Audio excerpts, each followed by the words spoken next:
Ayan, what's up po mga ka-backyard. So, buhay-bukid po tayo. Ayan, saboy-saboy lang yung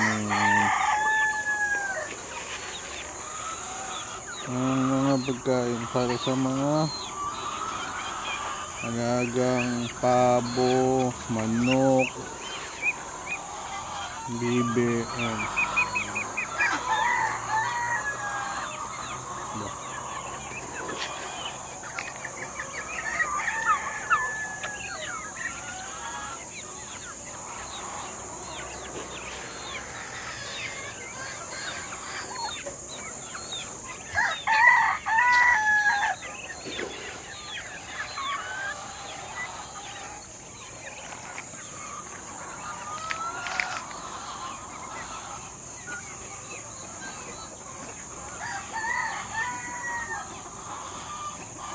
Yun, preparation namin sa taas. Tapos, yan, pakain na tayo ng mga alaga.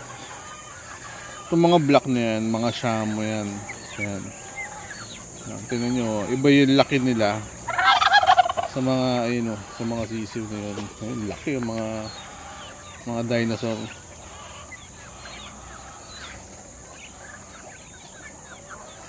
Para hindi rin sila ma-outgrown ng pabo. Kaya maganda rin na shamo yung nilagay namin.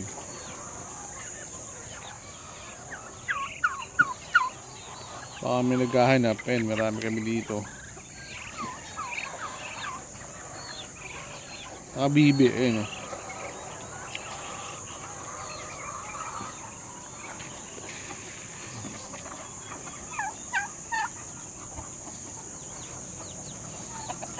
So ito yung breeding pen namin ng shamo.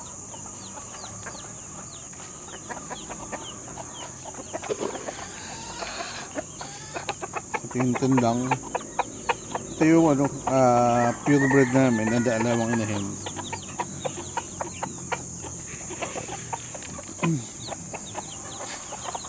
Tapos hinahaluan din namin ng native na iba para lumaki.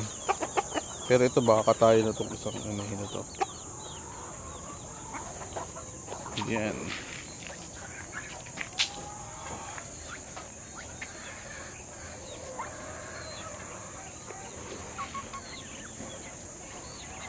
Diba, nakaka-relax yung papakain ka lang ng mga hayop.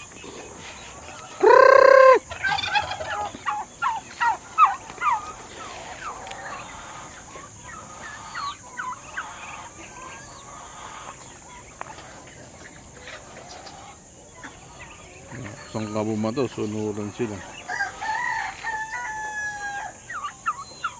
So magkakatay kami ngayon.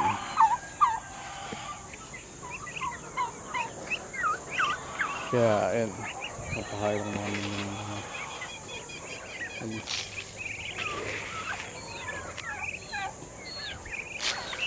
ito masarap yung malalaki para sulit. Pag yung mga shamo na yan, ilang buwan pa, kakatay na rin kami ng shamo. Ay, may tandang na kami isa. Dalawa na yata yung tandang dyan. Kakatay kami.